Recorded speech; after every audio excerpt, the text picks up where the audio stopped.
Assalamualaikum warahmatullahi wabarakatuh. Perkenalkan, nama saya Ananda Dwi Jayanti.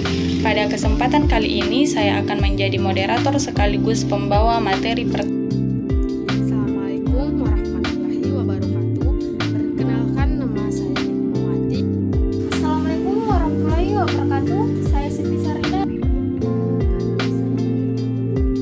Assalamualaikum warahmatullahi wabarakatuh. Perkenalkan, nama saya Susan Azhar. Baiklah teman-teman, langsung saja kita memasuki materi yang pertama. Arti bahagia yang sebenarnya. Ibnu Qayyim al-Jauziyah berpendapat bahwa kebahagiaan itu adalah perasaan yang senang dan tentram karena hati sehat dan berfungsi dengan baik, bisa berhubungan dengan Tuhan pemilik kebahagiaan, kesuksesan, kekayaan, kemuliaan ilmu dan hikmah adalah Allah. Kitab Mizanul Amal Al-Ghazali bahagia dibagi menjadi dua, yaitu hakiki, kebahagiaan yang akan diperoleh dengan modal iman, ilmu, dan amal. Majasi, yakni kebahagiaan duniawi, yaitu kebahagiaan fana yang tidak abadi. Bahagia seringkali dihubungkan dengan sukses-sukses duniawi. Orang yang meraih kekayaan, kedudukan tinggi, dan popularitas sering disebut sebagai orang yang berbahagia, namun hanya berbahagia secara semu. Buktinya, tidak sedikit di antara mereka yang sukses duniawi ternyata hidup menderita hingga bunuh diri. Rasa bahagia berhubungan dengan suasana hati, yakni hati yang sehat atau qalbun salim. Sedangkan suasana hati hanya bisa diciptakan melalui iman dan mengikuti petunjuk Al-Quran. Agamalah yang menjadi pangkal. Konsep karakteristik agama sebagai cara menuju Tuhan dan kebahagiaan. Jika kita membuka kembali pendapat Ibnu Qayyim al-Jauziyah bahwa untuk menggapai kebahagiaan itu mengharuskan adanya kondisi hati yang sehat, qalbun salim, maka yang perlu kita lakukan adalah mengetahui karakteristik hati yang sehat dan cara mengobati hati yang sakit agar hati dapat kembali sehat. Adapun karakteristik hati yang sehat adalah sebagai 1. Selalu berorientasi ke masa depan dan akhirat. Nabi Muhammad SAW berkata kepada Abdullah bin Umar, hiduplah kamu di muka bumi ini laksanakan orang asing atau orang sedang bepergian dan siapkan dirimu untuk menjadi ahli kubur. Ali bin Abi Thalib menyatakan bahwa dunia itu pergi meninggalkan kita, sedangkan akhirat datang menjemput kita masing-masing.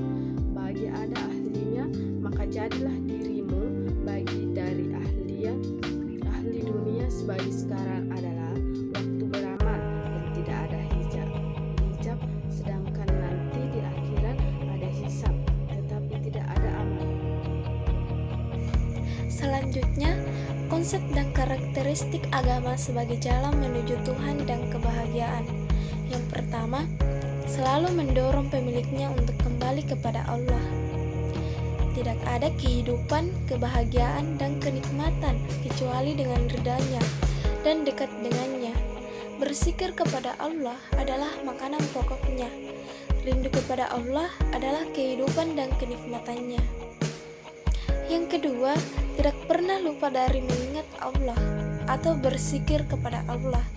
Tidak berhenti berkhidmat kepada Allah dan tidak merasa senang dengan selain Allah SWT.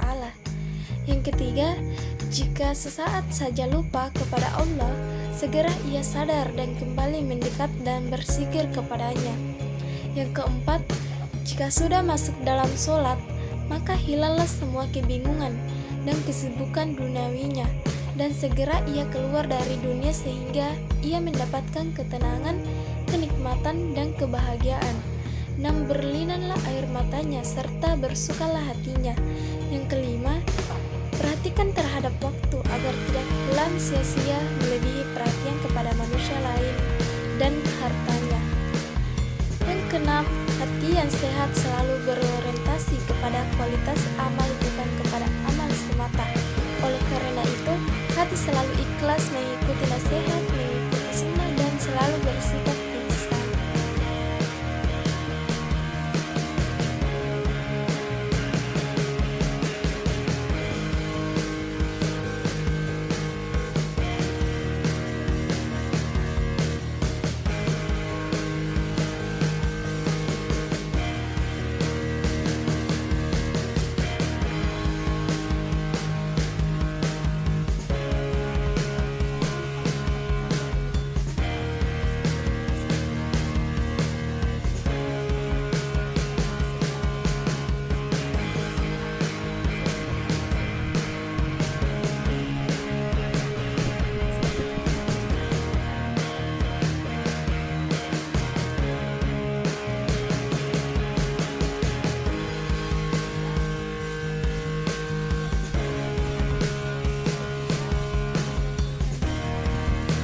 sumber histori, psikologis, dan sosiologi agama sebagai jalan menuju kebahagiaan.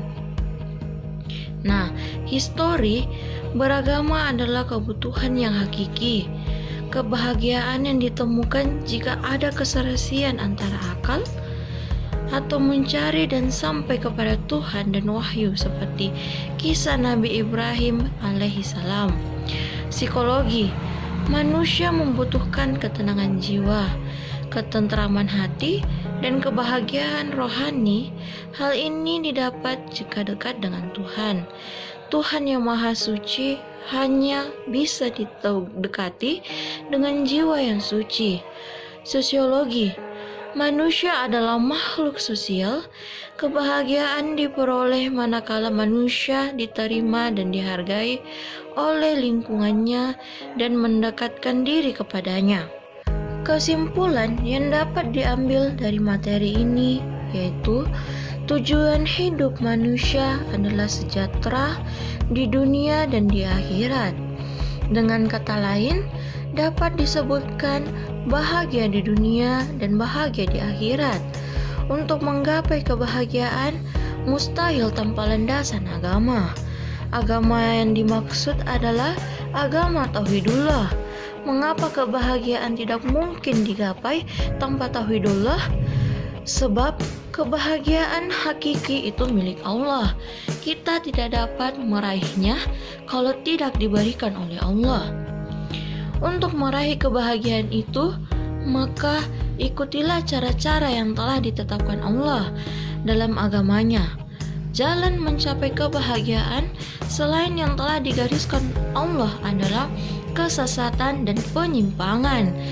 Jalan sesat itu tidak dapat mengantar Anda ke tujuan akhir yaitu kebahagiaan, karena di dalamnya ada unsur syirik, dan syirik adalah landasan teologis yang sangat keliru dan tidak diampuni.